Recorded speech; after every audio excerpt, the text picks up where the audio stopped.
हे बघा मंडळी, हे की नाही भाजीपाला लावलेला आहे आणि हे सध्या फुलगोबीचे झाडं आहेत, छोटे छोटे रोपटे आहेत. आता याला आणखी थोडासा वेळ लागणार आहे. हे रोपटे थोडेसे मोठे होतील, नंतर फुलगोबी धरतील. यांना ही तूर आहे. तूर आता काही दिवसानंतर काढण्यात येईल, कापण्यात येईल. पण आणखी काही शेंगा याच्या ओल्या आहेत, त्यामुळे ठेवलेले आहे. काही वाळलेले आहेत, काही ओले आहेत. त्यामुळे सरसकट ही तूर काढता नाही येणार. त्यामुळे आणखी 15 दिवस अवकाश आहेच हिला. 15 दिवसाच्या नंतर तूर कापली जाईल. दादांचा मळा.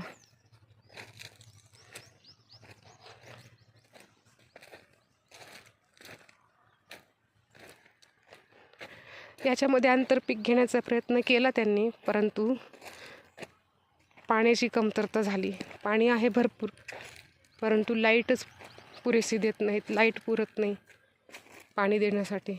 सतत इथले लाईट गेलेले असतात.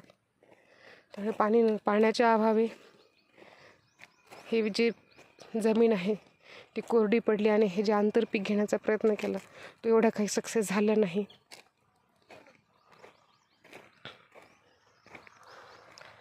आता हे एक पूर्ण पीक हातात व्यवस्थित पडणार नाही. ज्वारीचं, तुरीचं वगैरे मात्र पडेल.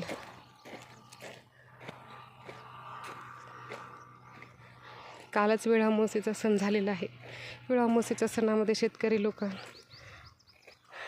शेतामध्ये पांडवांची, महालक्ष्मीची पूजा करतात, जेणेकरून त्यांना जे पीक येणार आहे ते भरभराटीने येवो, चांगल्या प्रकारे येवो, अशी त्यांची एक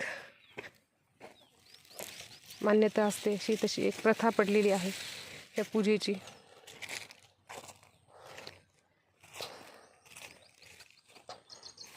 हे पळसाचं नाही, हे पळसाचं नाही, सागाचं झाड आहे. आई, याला साळलं का बरं नाही खालून? साळायला पाहिजे होतं. कसं ना मंडळी, याला साळायचं असतं. साळणं म्हणजे याचे जे फांटे आहेत कड्याचे ते तोडावे लागतात, म्हणजे हे झाड असं उंच उंच वाढतं.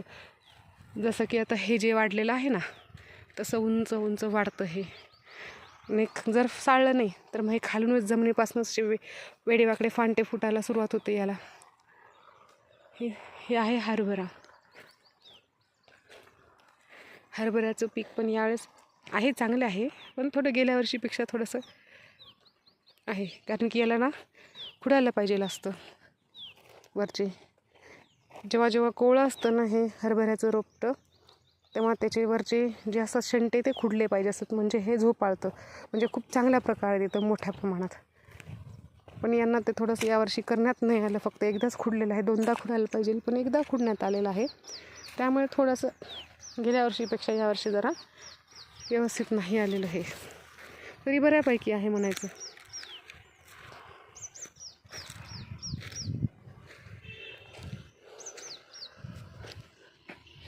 इकडे तूर आहे पूर्ण.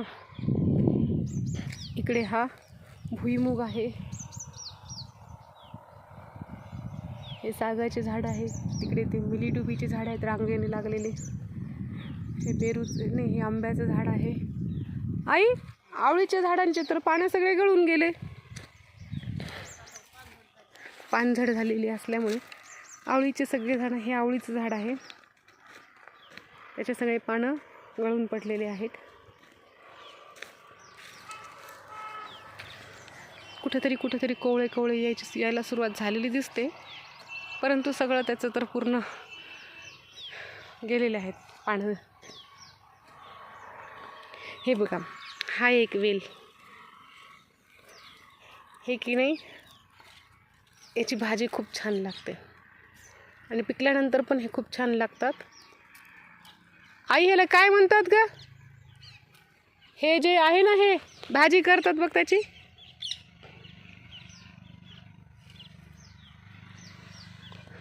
शेंनी म्हणतात, एक तर शेंनी पण म्हणतात आणि कोणी ह्याला कडू इंद्रावण म्हणतात. याची भाजी, दही टाकून याची भाजी खूप सुंदर होते. आणि शुगरच्या व्यक्तींसाठी ती भाजी खूप चांगली असते. ज्यांना शुगर आहे त्यांनी ही भाजी खाल्ली तर खूप चांगलं, त्यांच्या शरीरासाठी चांगलं असतं ते. हे शेवग्याचं झाड आहे. आणि मंडळी आता इथं आहे आमच्या दादांच्या शेतातलं पेरूचं झाड. या पेरूच्या झाडाला एवढे छान पेरू येतात. सध्या याचा बहार कमी होत चालला आहे. खूप खूप पेरू खाल्ले आम्ही या झाडाचे आणि खूप गोड आणि खूप मोठे मोठे पेरू आहेत. हे पहा, हा पेरू आहे. हा खूप मोठा होतो. आणखी हा एवढा पिकलेला नाही किंवा एवढा अजून वाढलेला नाही. याची वाढ खूप छान प्रमाणात होते.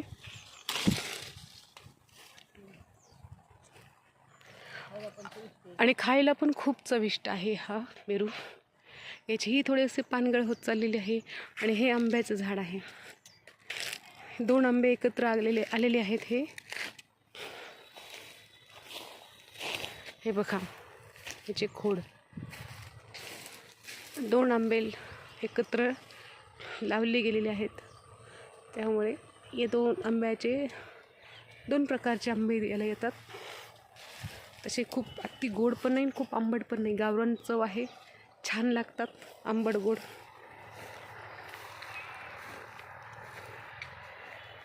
अशा प्रकारे हा आमच्या दादाचा मळा म्हणायचं.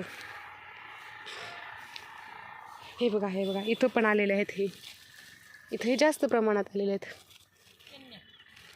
शेण्या म्हणतो. हे खूप मोठ्या मोठ्या पण होतात. आता संक्रांतीमध्ये की नाही बायका याला वाळकं पण म्हणतात त्याला.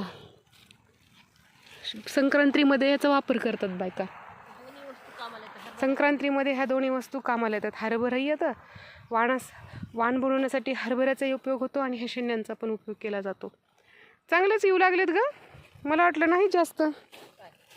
ह्या शेण्या इकडे पण आहेत. हां नको, छोट्या छोट्या आहेत, आणखी वाढल्या नाहीत त्या. होते फिरू घ्यायचे का ताजी? नको, जाऊ दे आता. मंडळी, मी नवीनच व्हिडिओ बनवण्याचा सुरुवात केलेली आहे. हे बघा, ही मोहरी आहे.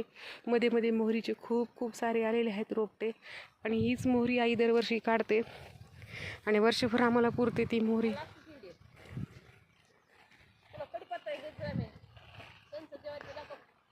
ज्वारी कुठे आहे? ही बघा, ही ज्वारी तिकडे पलीकडच्या ओढ्याच्या पलीकडे पण एक रान आहे, शेत आहे, त्याच्यामध्ये ज्वारी आहे.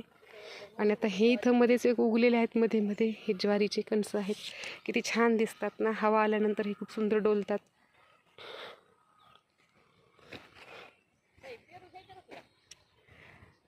नवीनच मी चॅनल सुरू केलेलं आहे. मला आणखी यातली काही जास्त नॉलेज नाही, तरी पण माझ्या चॅनलला तुम्ही सबस्क्राईब करा, पहा, शेअर करा,